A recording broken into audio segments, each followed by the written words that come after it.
गैया को दिया दुत्कारे हो गोविंद, आजा कलयुग में लेके अवतार हो गोविंद। अब कहें, अब ये अत्याचार किससे कहें? कौन सुने तुम्हारे सिवा? अब कौन सरकारें सुनने को तैयार, कौन व्यक्ति सुनने को तैयार? अब तो अपनी केवल गोविंद से कहें।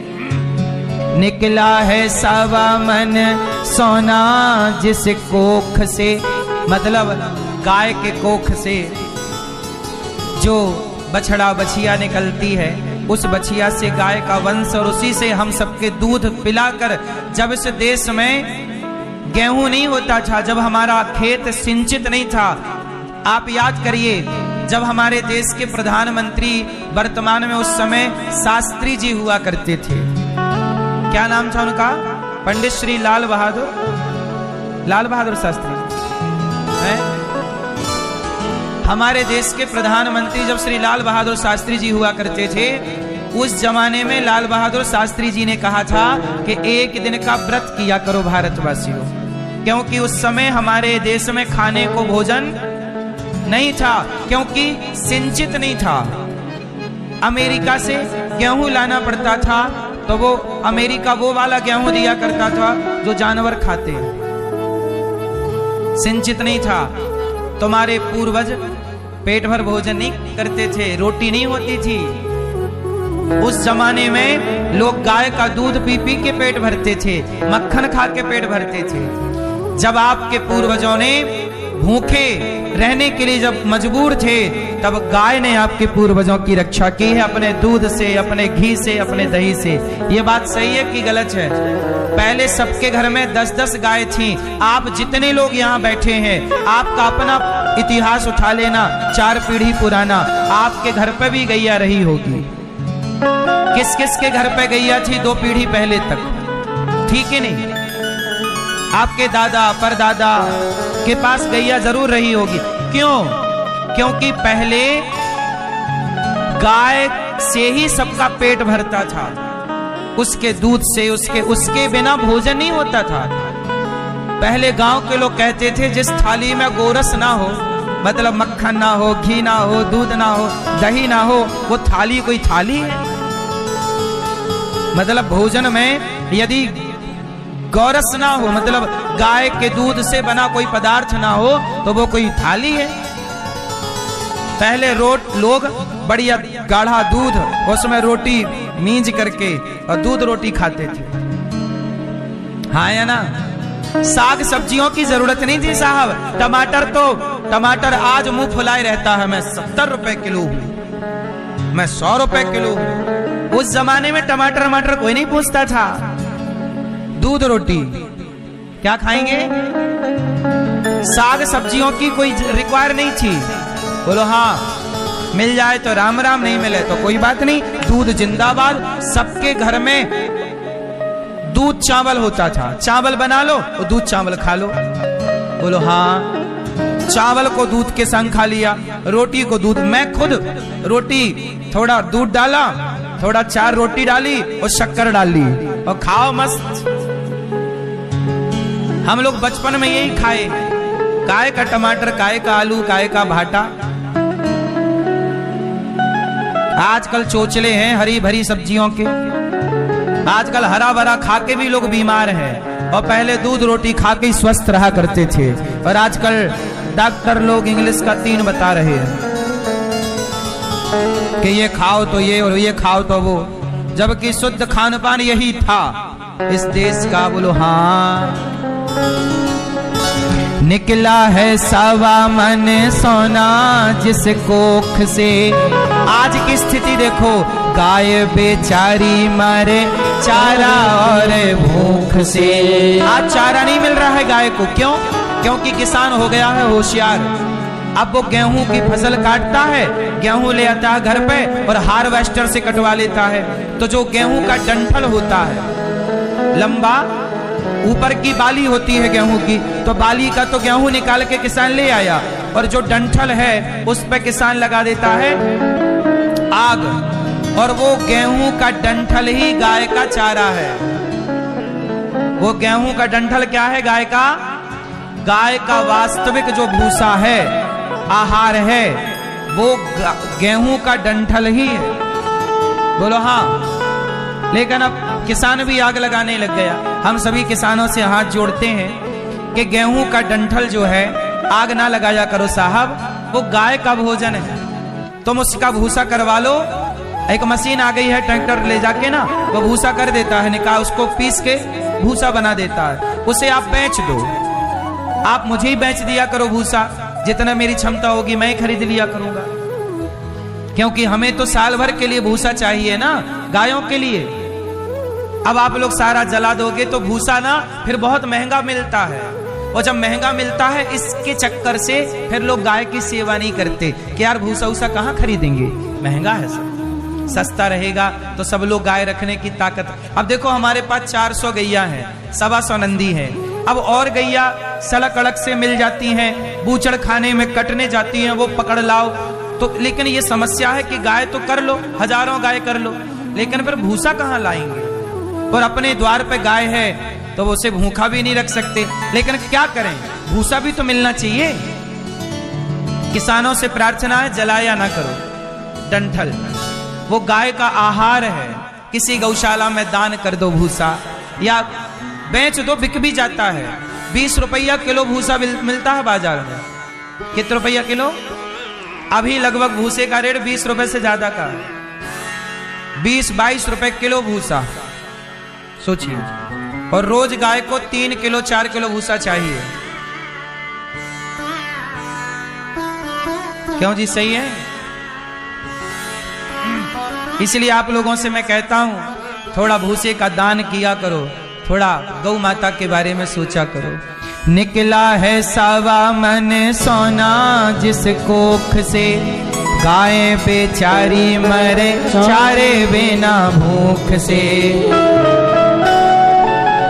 गैया को दिया दुत्कार ओ गोविंद, गैया को दिया दुत्कार ओ गोविंद, आजा कलयुग में लेके अवतार ओ गोविंद। घर घर में माखन की जगह शराब है, कलयुग की गोपियां तो बहुत ही खराब है। घर घर में माखन की जगह शराब है, घर घर में माखन की। जिस घर में माखन था अब वहां क्या हो गया? माखन खत्म, शराब का अड्डा। घर घर में माखन की जगह शराब है, कलयुग की गोपियां तो बहुत ही खराब हैं। अपने भक्तों की सुन ले पुकार ओ गोविंद, अपने भक्तों की सुन ले पुकार ओ गोविंद, आजा कलयुग में लेके अवतार ओ गोविंद। अब किसी द्रौपदी की बचती ना लाज रे, बिगड़ा जमाना भय उल्टे ही काज रे। अब किसी द्रौपदी की बचती ना लाज रे, बिगड़ा जमाना भय उल्टे ही काज रे। कंसों की बनी सरकार ओ गोविंद,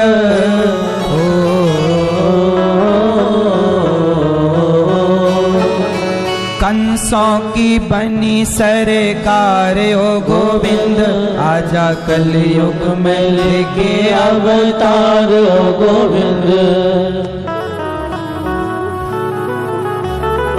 क्यों भैया,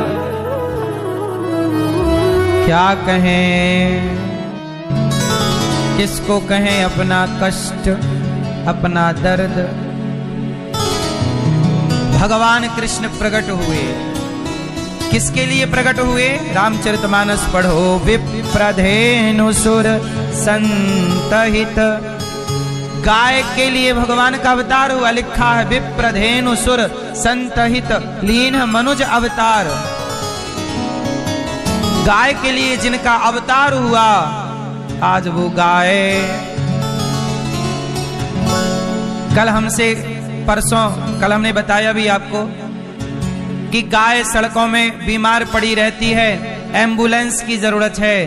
तो ये दास अनिरुद्ध गायों के लिए एक एम्बुलेंस, 2 एम्बुलेंस बनाने का प्रयास कर रहा है, ताकि आसपास कहीं भी गौ माता सड़कों पे बीमार पड़े, बीमार मिले, ट्रक वाले धक्के मार के चले जाएं और कहीं उसके चोट वोट लग गई तो कम से कम उसके प्राणों की रक्षा कर सकें, एम्बुलेंस से लाके उसकी दवाई कर सकें। इसके लिए हमें एम्बुलेंस चाहिए गाय के लिए।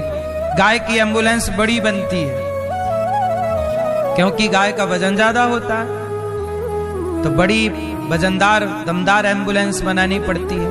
तो एम्बुलेंस बनानी है गाय के लिए, तो उसके लिए आप भक्तों ने कल, हमारे यजमान जी ने उसके लिए सहयोग भी किया 1 लाख रुपए का। तो आप सब भी इन सेवाओं से अपने आप को जोड़िएगा जरूर। आप भी गौ माता की सेवा करिए, नहीं करते तो जो कर रहे हैं उनका साथ दीजिए। भगवान ने कल अवतार लिया, भय प्रगट कृपाला परम दयाला यशोमति के हितकारी। कौन प्रकट हुआ? भगवान प्रकट हुए। जब भगवान कृष्ण प्रकट हुए, कब प्रकट हुए? भादों का महीना, कृष्ण पक्ष, अष्टमी तिथि, रात के 12 बजे अभिजित मुहूर्त प्रकट हो गए भगवान। भगवान क्या हो गए? भय प्रगट गोपाला परम दयाला यशोमति के हितकारी। भगवान जब प्रकट हुए तो वसुदेव जी भगवान जब प्रकट हुए तो कैसे? शंख चक्र गदा पद्म चतमद्भुतम बालकमंबुजे क्षणम चतुर्भुजम। देखो भगवान कृष्ण आए। अच्छा मुझे एक बात बताओ कि जो भगवान कृष्ण है वो कृष्ण भगवान कृष्ण होने से पहले क्या थे? कृष्ण भगवान कृष्ण होने से पहले क्या? मैया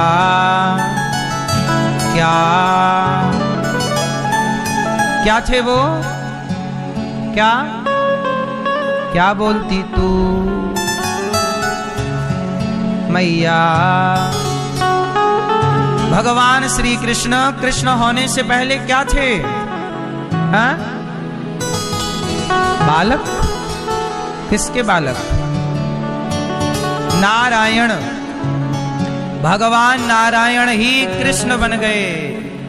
इसलिए क्या, जब भगवान कृष्ण मथुरा में प्रकट हुए तो कैसे प्रकट हुए? बच्चे के रूप में प्रकट नहीं हुए, बच्चा बाद में बने। पहले क्या प्रकट हुए?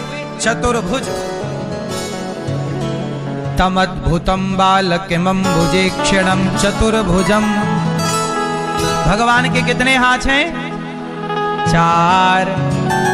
भगवान श्रीमन नारायण के वैसे तो हजारों हाथ हैं विराट रूप में, पर चतुर्भुजम। भगवान विष्णु का मंदिर जहां भी आप देखोगे चतुर्भुज श्रीमन नारायण दिखते हैं। ऊपर भी आप देखेंगे तो भगवान श्रीमन नारायण कितने भुज हैं? एक हाथ में शंख, एक हाथ में चक्र, एक हाथ में गदा, एक हाथ में कमल। बोलो हाँ कि ना? तो यशोदा, नंद बाबा और देवकी के यहां पहले कौन प्रकट हुए? भगवान श्रीमन नारायण, विष्णु भगवान। नारायण ही विष्णु भगवान, और विष्णु भगवान चतुर्भुज। अच्छा भगवान के 4 हाथ क्यों होते हैं? मैया।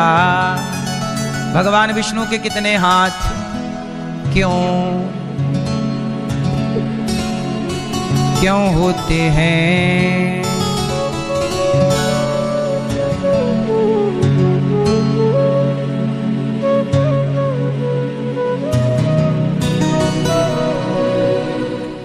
चार हाथ क्यों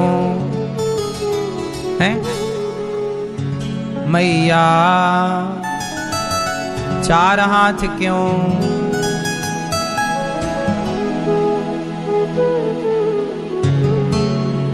क्या एक हाथ से?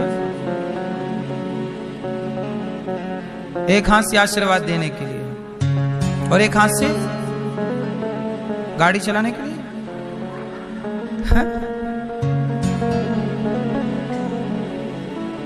हाँ, भगवान के 4 हाथ। क्यों? क्योंकि 4 युग हैं। युग कितने? चारों के नाम बताओ। सतयुग, त्रेता, द्वापर, कलयुग। चारों युगों के भक्तों के लिए एक एक हाथ सदा तैयार है भगवान का। चतुर्युग, 4 भुजा। किसी भी युग का भक्त हो, मेरा हाथ सदा, एक हाथ उसके लिए रिजर्व है। चारों युगों के भक्तों के लिए एक एक हाथ, सदा मेरा हाथ तुम्हारी ओर। दूसरा कारण, हमारे सनातन में आप लोग, मैया आपके कितने भैया हैं? एक, आपके एक। ये मैया बताएंगी, पर्पल मैया कितने? आपको ही पूछ रहे हैं मेरी माँ। अरे आप, हाँ, एक। भैया आप बताओ, आपके कितने भाई? हाँ, 3, 4, 2, 1, 2, 5, 6 भाई हो आप। और बहन 1, टोटल 7। सही। आप कितने भाई हो टोपा वाले भैया? 5। अब सुनो, आप लोगों ने उत्तर तो अपने हिसाब से सही दिया, पर मेरे हिसाब से गलत है। हम सनातनी 4 भाई हैं। हम सब कितने भाई? हमारे 4 भाई हैं। इसलिए भगवान के हाथ भी 4 हैं। 4 हाथ क्यों हैं? क्योंकि हम 4 भाई हैं। एक भाई सनातन का ब्राह्मण, एक भाई क्षत्रिय, एक भाई वैश्य, एक भाई शूद्र। हम चारों भाई हैं और चारों के लिए भगवान के एक एक हाथ के, तुम चारों को मैंने एक एक हाथ से थाम रखा है, इसलिए 4। यदि आप चारों भाई संगठित होते तो सच बताओ, ये देश गुलाम होता? ये देश गुलाम इसलिए हो गया क्योंकि आप भाई भाई संगठित नहीं थे। आपस में लड़ते रहे, ब्राह्मण क्षत्रिय वैश्य शूद्र। फूट डालो, शासन करो, जातवाद का जहर फैलाया अंग्रेजों ने, मुगलों ने। हम उनके षड्यंत्र को समझे नहीं, लड़ते रहे और आपस में ही लड़के। आज भी भारत में हिंदुओं को आपस में ही लड़के मरने में मजा आता है। क्यों? आज भी वो आपस में ही लड़ रहे हैं, तू बड़ा, तू बड़ा, तू ये। जातियां इतनी, जातियां व्यवस्था के लिए बनी थी। अच्छा बताओ, जाति किसे कहते? मैया, जाति किसे कहते हैं? जाति क्या है? सुनो, सोने का काम करने वाले को, काम को जाति कहा गया। बोलो हाँ। सुनार मतलब काम सोने का, तो जाति सुनार। काम लोहे का, तो जाति लोहार नहीं है, काम लोहे का है। काम से नाम पड़ गया लोहार। काम घड़े का, तो नाम कुम्हार। काम से नाम, बोलो हाँ। काम से मैं घड़ा बनाने लग जाऊं तो आप देख के कहोगे कुम्हार है। मैं लोहे का काम करने लग जाऊं, आप कहोगे लोहार है। मैं सोने का काम करने लग जाऊं, आप कहोगे कि सुनार है। अब बताओ मैं क्या हूं? बोलो। मैं तलवार चलाने लग जाऊं, क्षत्रिय। वेद पढ़ने लग जाऊं, ब्राह्मण। व्यापार करने लग जाऊं, वैश्य। और सेवा करने लग जाऊं शूद्र, तो मैं तो रोज वृद्ध माओं के पांव दबाता हूं। पांव दबाना सेवा है, मैं तो सेवक हूं।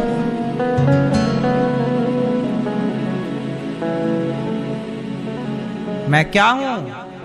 सेवक हूं। माओं के रोज पांव दबाता हूं, चरण सेवा करता हूं।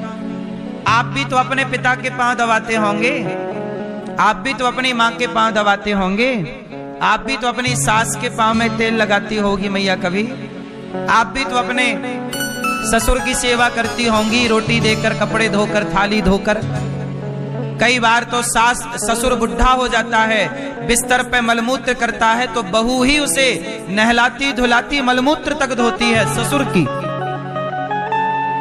बोलो हाँ, ससुर है और उसको नहला रही है, उसका मलमूत्र धो रही है, बच्चे की तरह सब कुछ करा रही है, तो सेवा तो कर रही हो। सेवा सेवा इतनी कृपा सांवरे बनाए रखना, मरते दम तक सेवा में लगाए रखना। हम तो चाहते हैं कि हर जन्म में सेवा मिले, तो सेवा करने वाले को शूद्र कहते हैं। तो फिर मैया आप भी सेवा करती हो ससुर की, तो आप भी शूद्र हो। आप भी बाप के पांव दबाते हो, सेवा करते हो, तो आप भी शूद्र हो। बोलो हाँ। इसका मतलब है चमड़े का काम करने वाले को क्या कहते हैं? चमड़े का काम करने वाले को मोची कहते हैं। काम से जात बन गई, इसलिए जातियां काम के आधार पर बांटी गई थी। ये व्यवस्था है। एक बात बताओ, आपके घर में यदि रोटी बनाने के लिए रसोई है तो संडास भी तो है। टंकी भरोगे तो खाली कहां करोगे? है कि नहीं सबके घर में? तो जब संडास है, वॉशरूम है, तो उसकी साफ सफाई किसी को तो करनी पड़ेगी। अब तुम्हारा मलमूत्र कहीं तो गड्ढे में इकट्ठा होगा, वो गड्ढे की सफाई कोई तो करेगा, और जो करेगा वो व्यवस्थापक है। उसकी व्यवस्था को बाद में नाम दे दिया जात के, अच्छा ये काम कर रहा तो इसकी ये जात है। क्या नाम देते हो आप लोग उसको? है? हाँ, तो काम से ना आपने नाम दिया है। बोलो। अब जैसे एडवोकेट है, एडवोकेट कोई जात थोड़ी है, पर आने वाले 100-200 सालों बाद एडवोकेट भी एक जात बन जाएगी। धीरे धीरे चीजें जब लंबे टाइम तक बनी रहती हैं तो वो पहचान बन जाती है। बोलो हाँ। अब जैसे गांधी जी, अब जैसे गांधी जी का नाम ले लेके कितने लोग अपनी राजनीति खेल रहे हैं, जबकि गांधी जी से उनका कोई लेना देना नहीं, पर गांधी जी का नाम यूज कर रहे हैं। जबकि गांधी जी के ना वो परिवार से हैं, ना उनकी जात से हैं, ना उनके रिश्तेदार हैं, लेकिन चूंकि नाम ले लिया। बोलो हाँ। तो आदमी का धीरे धीरे ना वो टाइटल बन जाता है और उससे बाद में पहचान मान ली जाती है। ऐसी जातियां बन गई। जो 4 वेद पढ़े वो चतुर्वेदी, 2 वेद पढ़े द्विवेदी, है ना? तो ऐसे ये सब व्यवस्थाएं बन गई। तो ये सारी जातियां जो हैं ये व्यवस्था के लिए बनी। लोहार लोहे का काम करता, मोची चमड़े का काम करता, कुम्हार घड़े का काम करता। व्यवस्थाएं बनानी थी, बिना बनाए ये संसार चलता। इसलिए मेरी मां, आपस में लड़ा ना करो कि तेरी जात छोटी है, तेरी जात बड़ी है। जात छोटी बड़ी नहीं होती। ईश्वर ने तो इंसान बना के भेजा था। पानी जब आकाश से गिरा तो एक सा पानी बरसा, पर गंगा में बूंद गिरी तो वही पानी गंगा जल बन गया, यमुना में गिरा तो वही पानी यमुना जल हो गया, नाले में गिरा तो वही पानी नाला बन गया। संगत मिलती गई, रंग रूप नाम बदलता गया। पानी एक था, पर जैसे जैसे संग मिला वो पानी का नाम बदलता चला गया। इसलिए इंसानों से नफरत ना करो मेरी माँ, सबको गले लगाओ, चाहे मोची हो, चाहे लोहार हो, चाहे कुम्हार हो, चाहे आदिवासी हो, चाहे अति पिछड़ा हो, कौन भी कोई भी क्यों ना हो, सनातनी है, सब हमारे भाई हैं। इन सनातनियों को गले लगा के आगे बढ़ो। तुम गले ना लगाओगे तो अंग्रेज मतलब ईसाई मिशनरियां, मुसलमान पैसे दे दे के हिंदुओं को कन्वर्ट करा लेते हैं, हाँ या ना, धर्म परिवर्तन। तो तुम्हारे अपने हिंदू भाई ही मुसलमान और ईसाई बन जाते हैं, और ये तेजी से इस देश में चल रहा है, कोई नहीं रोक पा रहा है। बोलो हाँ। तो आप गले ना लगाओगे अपनों को, तुम कहोगे तुम तो अछूत हो, दूर रहो दूर रहो। तुम कौन अछूत है मेरी माँ? ये जो तुम्हारे अंदर घृणा है तुम ही अछूत हो, क्योंकि ये घृणा अच्छी नहीं है। जिसके अंदर घृणा है चाहे वो कोई भी हो वह अशुद्ध है। आपके भीतर की घृणा, नफरत, ईर्ष्या, छल, कपट आपको गंदा करता है। किसी की जात उसे गंदा नहीं बनाती। जात से कोई गंदा नहीं है, जात से कोई अपवित्र नहीं है। यदि जात से अपवित्र होता तो राम जी शबरी के बेर क्यों खाते? शबरी तो दलित है ना, राम गए और शबरी के बेर खाए। जब राम भगवान होके भेद नहीं करते तो मैं इंसान होके उनका दास होके भेद क्यों करूं? और ये बात मैं केवल कह नहीं रहा हूँ। गौरी गोपाल आश्रम में 310 माताएं हैं। यहाँ कुछ माएं ब्राह्मण माता हैं, कुछ क्षत्रिय माँ हैं, कुछ वैश्य माँ हैं, कुछ शूद्र माँ हैं। आज तक मैंने किसी माता से उसकी जात नहीं पूछी और सबके पांव दबाकर सेवा की है, क्योंकि माँ तो माँ है। क्या जात पूछें कि तुम्हारी ये जात है तब हम रखेंगे? नहीं, मेरी माँ माँ माँ है। और आप देख लो गौरी गोपाल में कोई माँ के संग कोई भेद नहीं, सबकी व्यवस्था एक, अखंड रसोई चलती है। जात पूछ के भोजन नहीं मिलता, सब एक लाइन में खड़े होते हैं। ब्राह्मण, क्षत्रिय, वैश्य, शूद्र एक लाइन में प्रसाद मिल रहा। जब प्रकृति ने भी भेद नहीं किया, नदी का पानी सबके लिए बह रहा है, ऑक्सीजन हवा सबके लिए चल रही है, कुएं का पानी सबके लिए है, तो फिर मैं क्यों भेद करूं? सूर्य का प्रकाश सबके लिए है। इसलिए मेरी माँ, इसलिए क्या कहते हैं, हाँ, राह में आए जो दीन दुखी, राह में आए जो दीन दुखी। इसी लड़ाई के कारण ये देश 1000 साल तक गुलाम रहा, जातवाद की लड़ाई के कारण, और तुम अभी भी नहीं समझ रहे हो। राह में आए जो दीन दुखी, राह में आए जो दीन दुखी, सबको गले से लगाते चलो, प्रेम की गंगा बहाते चलो। राह में आए जो दीन दुखी, राह में आए जो दीन दुखी, सबको गले से लगाते चलो।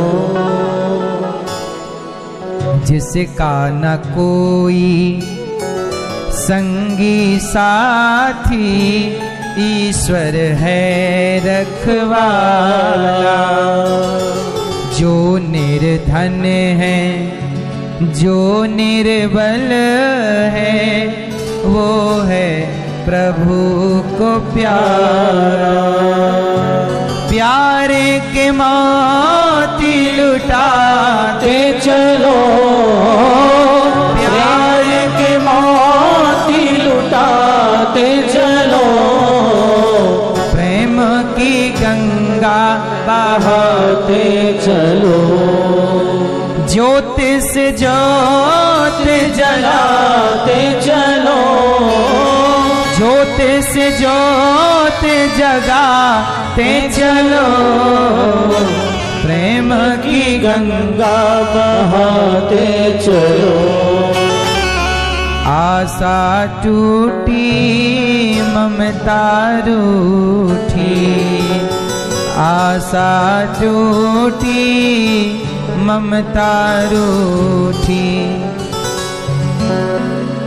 आशा टूटी ममता रूठी, छूट गया है किनारा, बंद करो मत द्वार दया के, दे दो कुछ तो सहारा।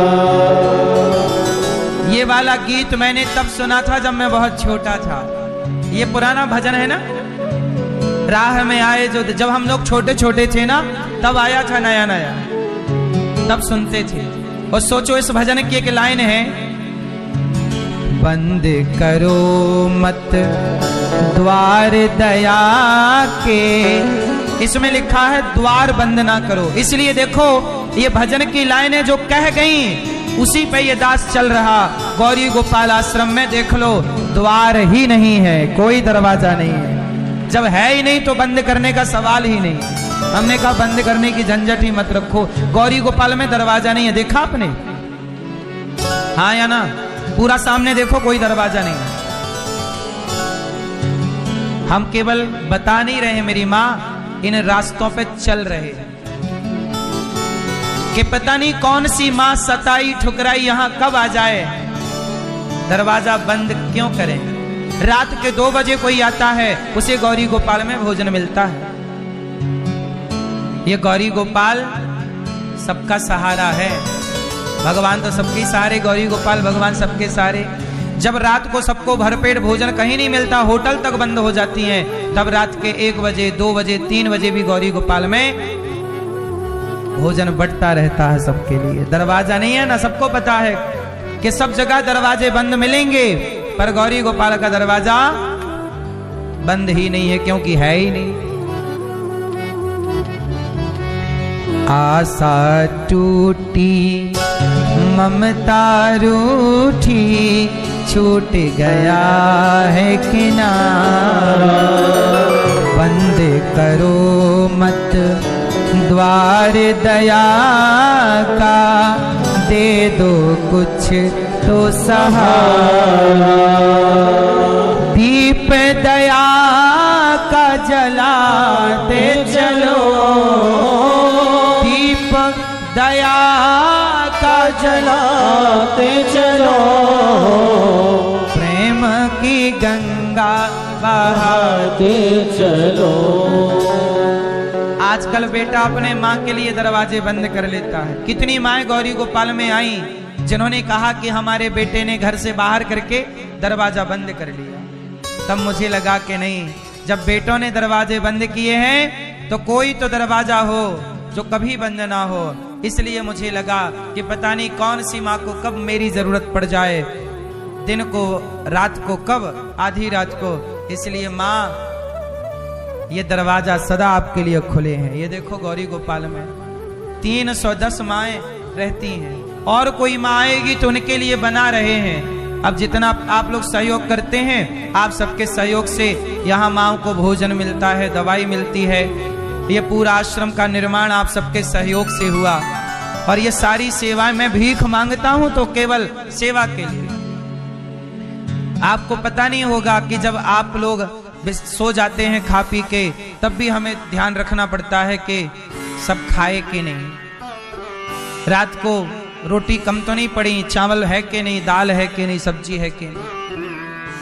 आपके घर में 1 साल में जितना भोजन बनता होगा, एक नहीं बल्कि 5-6 साल में। आपके यहाँ 6 साल में जितना भोजन बनता होगा उतना भोजन गौरी गोपाल में एक दिन में रोज बनता है। 1 लाख रोटियां रोज बनती हैं गौरी गोपाल में।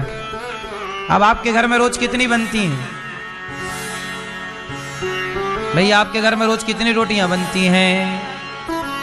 कितनी? 20, 25, 30, 20। आपके घर में 20-25 रोटी रोज बनती होंगी और बड़ा परिवार है तो 50 रोटी मान लो। 50 रोटी आपके घर यदि रोज बनती होंगी तो आप सोचो कि 50 रोटी रोज के हिसाब से 1 लाख रोटी कब होंगी आपकी? कई साल लगेंगे। तो जितना खर्चा आपका 10-20 साल में होता है उतना खर्चा यहाँ एक दिन में होता है। समझ में आ रही है बात? अखंड रसोई चल रही है। 30,000 लोग पर डे भोजन करते हैं। प्रयागराज में कुंभ का मेला लगा, वहां भी अखंड भोजन चल रहा है। इसलिए कहता हूं कि माघ मेला भले जाओ, ना जा पाओ भले, तो कोई बात नहीं। जो जा रहे हैं उन लोगों को अपनी ओर से एक दिन का भोजन तो करा देना, कि अपनी ओर से अन्नदान करा दो। ये देखो, ये माघ मेला का चित्र है। हजारों भक्त भोजन की लाइन में खड़े। आज मकर संक्रांति है, सब प्रसाद पा रहे हैं। आप भी आज मकर संक्रांति में थोड़ा अन्नदान करिए कि गौरी गोपाल आश्रम में रसोई आप बंटवाएंगे अपनी ओर से। ये देखो, माघ मेला का चित्र है। सब भोजन की लाइन में लगे हैं। ये दर्शनार्थी हैं, आप नहीं जा सकते, कोई बात नहीं। जो गए हैं उनको तो अन्नदान आप कर सकते हैं। ये अखंड अन्नदान, कोई भी आए सबको भरपेट भोजन। आप भी एक दिन का सहयोग करें माघ मेला में कि आज का भोजन मकर संक्रांति में मेरी ओर से होगा। तो आप भी ये प्रेम की गंगा बहाएं और आप भी भले काम से जुड़ें। भगवान कृष्ण चतुर्भुज रूप में प्रकट भये, वसुदेव जी लेकर चले। और जब लेकर चले तो क्या हुआ? यशोदा के यहाँ भगवान शंकर आ गए। मैया, मैया लाला को दर्शन कराए दे। बधाई दे रहे हैं शंकर जी। मैया ओ जुग जुग जीवेरी, शंकर जी बोले मैया लाला को दर्शन कराए दे। जुग जुग जीवेरी यशोदा मैया, तेरो ललना, तेरो ललना रे मैया, तेरो ललना, तेरो ललना रे मैया, तेरो ललना। जुग जुग जीवेरी। ओ मैया लाला को दर्शन कराए, आपको आशीर्वाद दूंगो। अब शंकर जी बोले मैया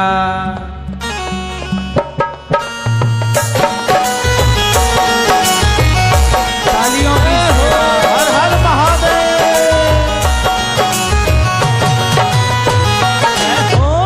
इसलिए मेरी माँ, भगवान को नहीं देखा, ये मुझे नहीं लगता आपने भगवान को नहीं देखा होगा। अच्छा ये बताओ, दुर्योधन ने कृष्ण को देखा कि नहीं? जोर से देखा ना? दुर्योधन ने कृष्ण को देखा तो सही, पर पहचान नहीं पाया।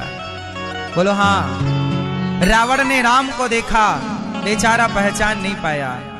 माता सती ने राम को देखा तो सही, पहचान नहीं पाई। मैया कहीं वही हालत हम सबकी तो नहीं है कि हमने भी ईश्वर को देखा तो है, कण कण में देखा है, कण कण में व्यापकता है उनकी, व्याप्त है वो, पर ऐसा तो नहीं कि हम भी पहचाने बिना मर जाएं। इसलिए पहचानना है तो संतों का आश्रय लीजिएगा। भगवान संत जन चाहेंगे, सत्संग करा करा के आपकी आंखें ऐसी।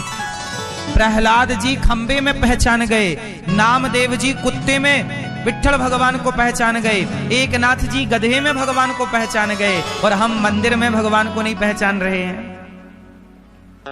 मतलब हमारी भक्ति कच्ची है। हाँ सब में प्रभु रहते हैं, मैया मैं क्या कहूँ। भगवान कहाँ है? सिय राम मैं सब जग जानी, करहूं प्रणाम जोर जुग पानी। भगवान हरि व्यापक सर्वत्र समाना, प्रेमति प्रगट हो ही मैं जाना। मैया भगवान सब जगह है। अच्छा ये बताओ भगवान का फुल फॉर्म क्या हुआ? बोलो भगवान। मैया कहो मेरी माँ, बोलो भगवान जोर से, भगवान भगवान। चलो भगवान का फुल फॉर्म बताओ क्या हुआ? भा ग वा आ न। भगवान का भा मतलब भूमि, गा मतलब गगन, वा मतलब वायु, आ मतलब अग्नि, ना मतलब नीर। पंच तत्व हो गए। ये पंच तत्व जो दिख रहा है सब भगवत स्वरूप है। ये हम सनातनी प्रकृति की तो पूजा करते हैं, इसलिए प्रकृति को जोड़कर ना भगवान शब्द तैयार हुआ। भगवान क्षितिजल पावक गगन समीरा, पंच रचित अति अधम शरीरा। ये पृथ्वी किससे बनी है? 5 चीजों से, पृथ्वी, जल, वायु, अग्नि और आकाश। और इन 5 को जोड़ा तो क्या बना? भगवान। भा भूमि, गा गगन, वा वायु, आ अग्नि, ना और नीर जल। हो गए 5। इन्हीं 5 से आप बने, इन्हीं 5 से हम बने। तो बताओ एक, अच्छा ये बताओ, ये जो प्रकाश है सूर्य भगवान का, ये प्रकाश इसलिए भागवत जी में लिखा है स्वानैव राजते स्वराट, जन्माद्यस्य यतोन्वयादि तरतश्चार्थेष्वभिज्ञः स्वराट। भगवान स्वराट प्रकाश स्वरूप है। ये जो प्रकाश है ये कौन है? मैया ये जो प्रकाश है ये कौन है? आपको लगता है मैंने भगवान देखे नहीं मेरी माँ। ये जो प्रकाश है, आंखों से जो दिख रहा है वो सब कुछ भगवान है। बस अर्जुन समझ गए और दुर्योधन समझ नहीं पाया, विभीषण समझ गए और रावण समझ नहीं पाया। आप समझ जाओ तो भला है, नहीं समझो तो आपका चक्कर अभी चालू रहेगा। पुनरपि जननम पुनरपि मरणम, जन्म मृत्यु पुनरपि जननी जठरे शयनम। अभी चलता रहेगा जन्म मृत्यु। यदि इस जन्म मृत्यु के चक्र से बचना है तो क्या करना है? भज गोविंदम भज गोविंदम, गोविंदम भज मूढ़ मते। भज गोविंदम भज गोविंदम, गोविंदम भज मूढ़ मते। भज गोविंदम भज गोविंदम, गोविंदम भज मूढ़ मते।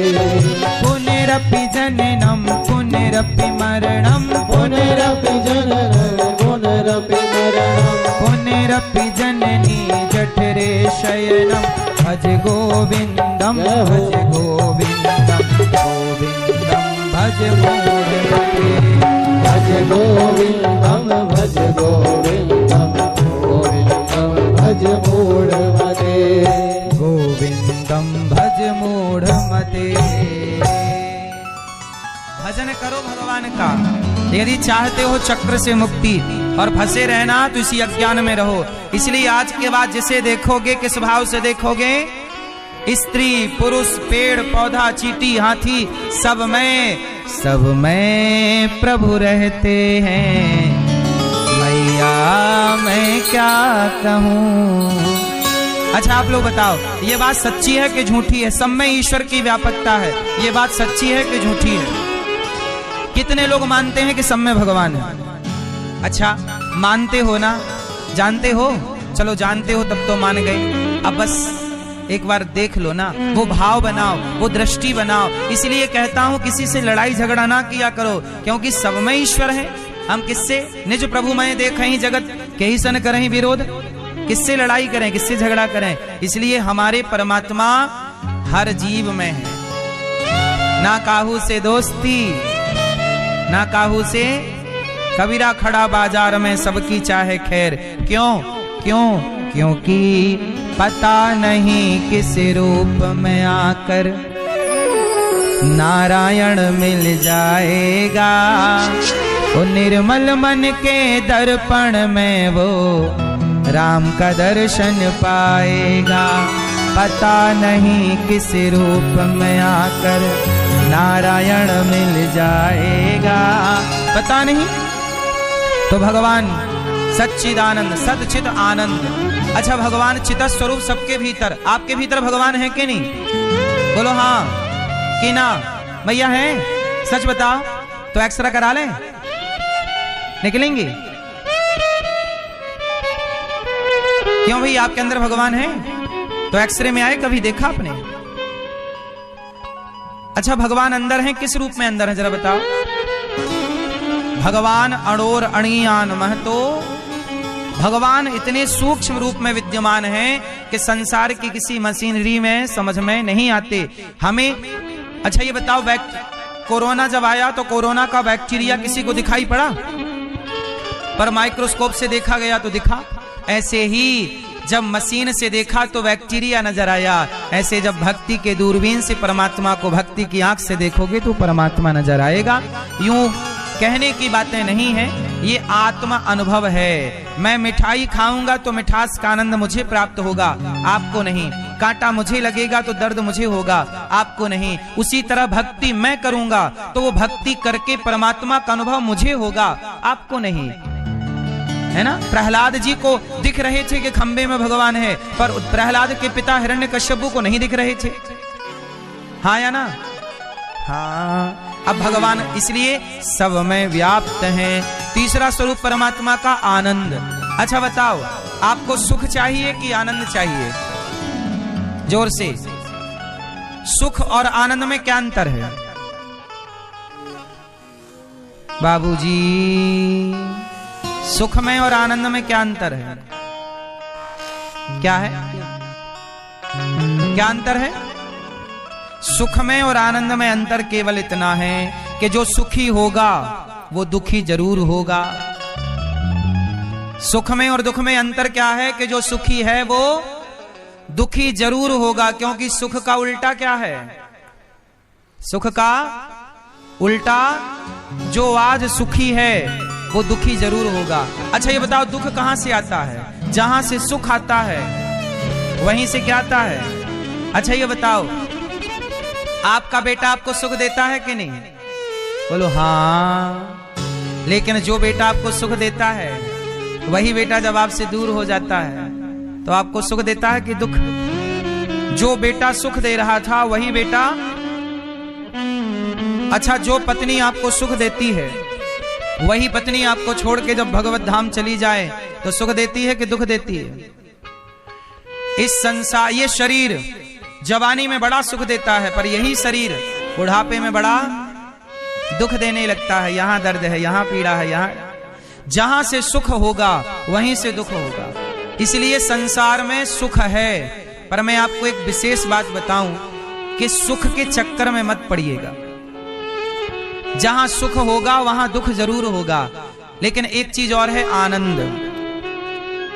अच्छा बताओ, सुख का उल्टा दुख है। अब बताओ, जैसा कि आप सभी लोग जानते हैं कि 19 जनवरी 2026 मार्च महीने में पड़ने वाली सोमवार व्रत है और माघ महीने की गुप्त नवरात्र प्रतिपदा तिथि है, और हमारे हिंदू धर्म में इसका बहुत ही बड़ा महत्व होता है। और इस दिन आप लोगों को 3 लौंग वाला उपाय जरूर करना चाहिए, जो कि पंडित जी ने अपनी अभी की ही कथा में यहाँ पर बताया हुआ है। तो दोस्तों, इस उपाय को आपको कैसे करना है, कब करना है, कहाँ पर करना है, और उपाय को करते समय आपको किन बातों का ध्यान रखना है, ये सारी जानकारी हम आपको इस वीडियो में देंगे। तो चलिए दोस्तों, वीडियो में आगे बढ़ते हैं। देखिए, ये दिन इतना खास होता है, इतना महत्वपूर्ण होता है। देखा गया है कभी कभी बड़े बड़े पूजा पाठ अनुष्ठान से जो मनोकामना पूर्ण नहीं होती है, वह आज 19 जनवरी 2026 माघ माह के सोमवार गुप्त नवरात्र प्रतिपदा तिथि की रात एक छोटे से उपाय करने से ही आपकी सभी मनोकामना पूर्ण हो जाती है। और बहुत सारे लोगों ने इस उपाय को किया भी है, उनको इस उपाय को करने का फल भी जरूर मिला है। अगर आप लोग भी इस उपाय को आज 19 जनवरी 2006 माघ महीने के सोमवार गुप्त नवरात्र प्रतिपदा तिथि के दिन करना चाहते हैं, तो आप इस उपाय को पहले अच्छे से समझ लेना, सुन लेना, उसके बाद करना। आपको इस उपाय का फल जरूर मिलेगा। और इस उपाय को करने से आपके घर में चाहे किसी भी प्रकार की दुहक और समस्या, क्यों न चल रही हो आपको, उसका कारण भी नहीं पता है कि भाई ये समस्या किससे चल रही है। उसका कुछ भी कारण हो सकता है, जैसे पितृदोष हो सकता है या किसी भी तरह का मंगल दोष भी हो सकता है, और भी बहुत तरह के दोष होते हैं, कुछ भी हो सकता है। और आपको इस उपाय को करने के लिए अपने दोस्त को पता लगाने की भी जरूरत नहीं है। जनवरी 2026 माघ महीने के सोमवार गुप्त नवरात्र प्रतिपदा तिथि की रात इस 3 लौंग वाला उपाय को आप लोगों को कर लेना है। दोस्तों अब हम समझते हैं इस वाले उपाय करना के समय, तो सबसे पहली बार दोस्तों हम समझते हैं कि ये 3 लौंग वाला उपाय करना किसी को है।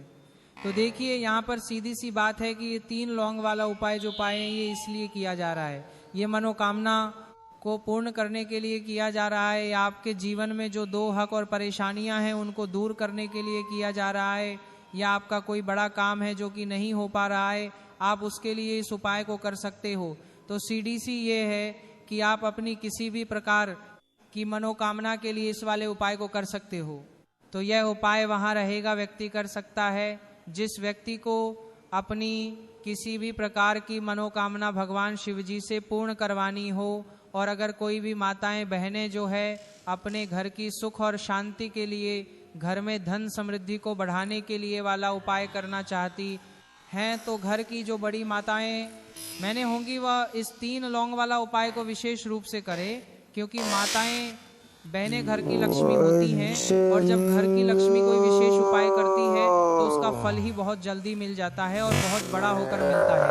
अन्यथा इस उपाय को कोई भी व्यक्ति कर सकता है, चाहे वह बड़ा हो, चाहे वह छोटा हो, चाहे वह बच्चा हो। जिस व्यक्ति को ये 3 लौंग वाला उपाय समझ आ गया, वह व्यक्ति इस 3 लौंग वाला उपाय को माघ महीने के सोमवार गुप्त नवरात्रि प्रतिपदा तिथि के दिन जरूर करें, क्योंकि उसको इस उपाय को फल बहुत ही जल्दी मिल जाएगा। क्योंकि 19 जनवरी 2026 माघ महीने के सोमवार प्रतिपदा तिथि के दिन भगवान शिव जी बहुत से प्रसन्न हो जाते हैं। तो आइए अब हम समझते हैं कि इस 3 लौंग वाला उपाय को आपको करना कैसे है, और इस उपाय को करने का जो समय है वह क्या है। तो देखिए 19 जनवरी 2026 में माघ महीने के सोमवार प्रतिपदा तिथि की रात किए जाने वाले यहाँ 3 लौंग वाला जो उपाय है, ये मुख्य रूप से शाम के समय का रहेगा, प्रदोष काल का रहेगा।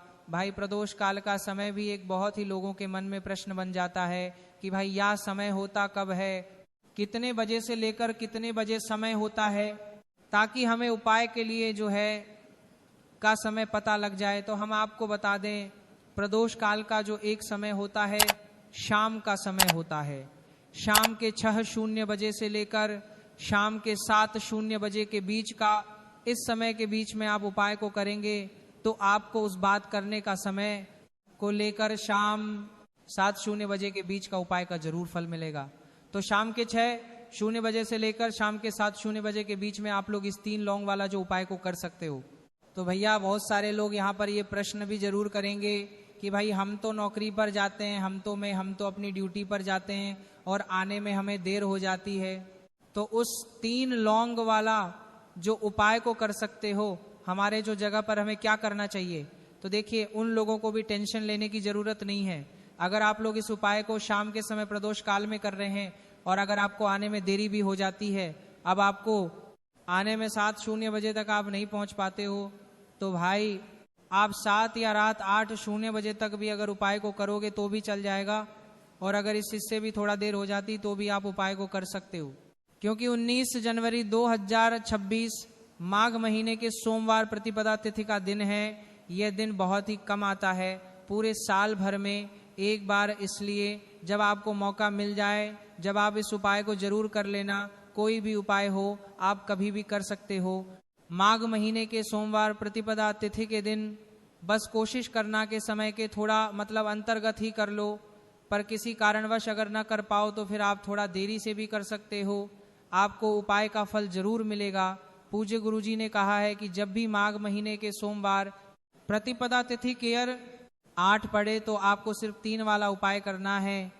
इससे आपके जीवन में अगर धन वैभव की समस्या चल रही है, अगर आप रुपए पैसों के लिए बहुत ज्यादा परेशान रहते हैं, आर्थिक तंगी चल रही है, कई बार आप प्रयास बहुत करते हैं, मेहनत बहुत करते हैं, लेकिन आपको धन प्राप्त नहीं हो पाता है, आप मेहनत करने के बावजूद भी सफल नहीं हो पाते हैं, आप अपने व्यापार में असफल हो जाते हैं, काम करने के प्रयास में असफल हो जाते हैं, किसी भी कार्य में अगर आप असफल हो रहे हो या फिर आपको धन की हानि हो रही हो, तो गुरुजी ने कहा कि आपको यह छोटा सा उपाय इस मार्ग महीने के सोमवार के गुप्त नवरात्र प्रतिपदा तिथि में जरूर करना चाहिए।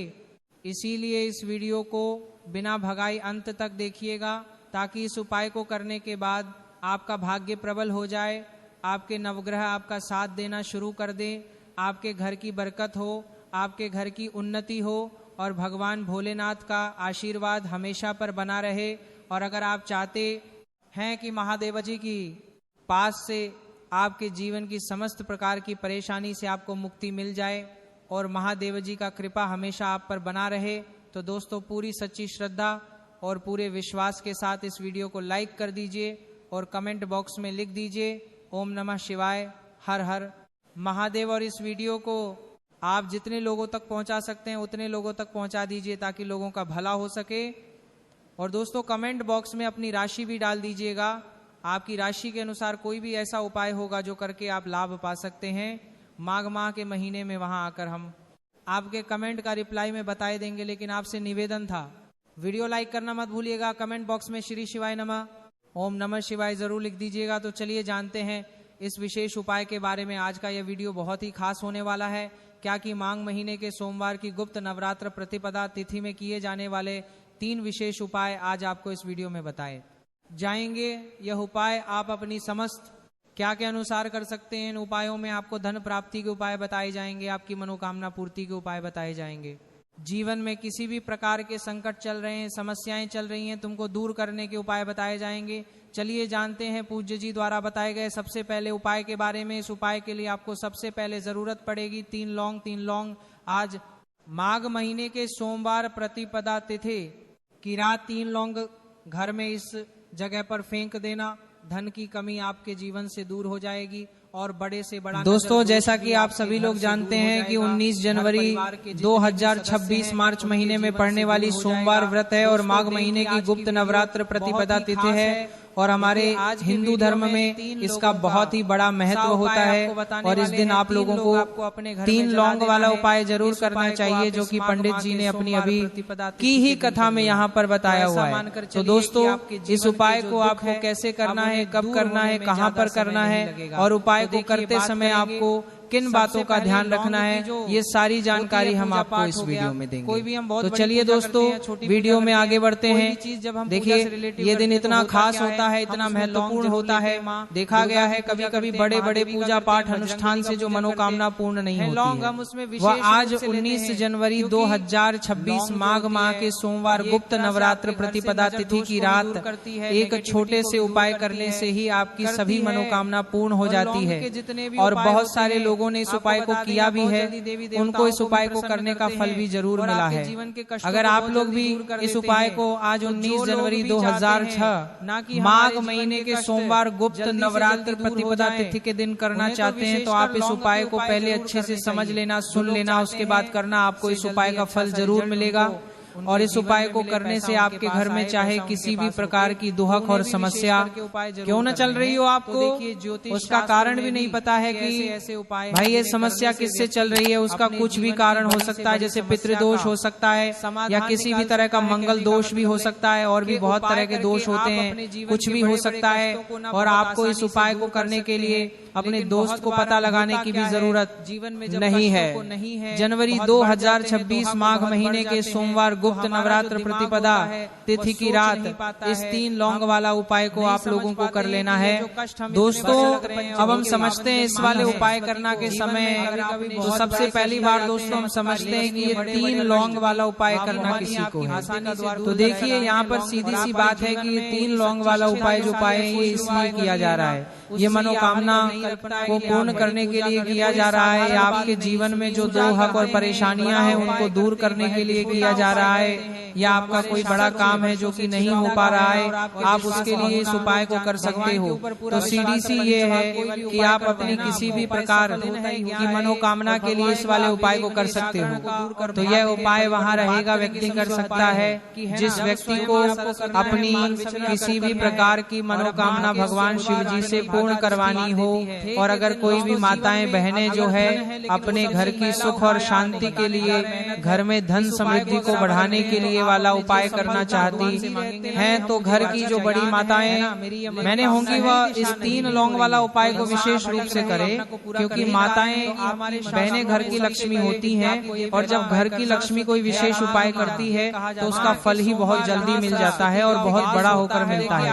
अन्यथा इस उपाय को कोई भी व्यक्ति कर सकता है, चाहे वह बड़ा हो, चाहे वह छोटा हो, चाहे वह बच्चा हो। जिस व्यक्ति को ये 3 लौंग वाला उपाय समझ आ गया, वह व्यक्ति इस 3 लौंग वाला उपाय को माघ महीने के सोमवार गुप्त नवरात्रि प्रतिपदा तिथि के दिन जरूर करें, क्योंकि उसको इस उपाय को फल बहुत ही जल्दी मिल जाएगा। क्योंकि 19 जनवरी 2026 माघ महीने के सोमवार प्रतिपदा तिथि के दिन भगवान शिव जी बहुत से प्रसन्न हो जाते हैं। तो आइए अब हम समझते हैं कि इस 3 लौंग वाला उपाय को आपको करना कैसे है, और इस उपाय को करने का जो समय है वह क्या है। तो देखिए 19 जनवरी 2026 में माघ महीने के सोमवार प्रतिपदा तिथि की रात किए जाने वाले यहाँ 3 लौंग वाला जो उपाय है, ये मुख्य रूप से शाम के समय का रहेगा, प्रदोष काल का रहेगा। भाई प्रदोष काल का समय भी एक बहुत ही लोगों के मन में प्रश्न बन जाता है कि भाई यह समय होता कब है, कितने बजे से लेकर कितने बजे समय होता है, ताकि हमें उपाय के लिए जो है दूसरी चीज का समय पता लग जाए। तो हम आपको बता दें, प्रदोष काल का जो एक समय होता है शाम का समय होता है।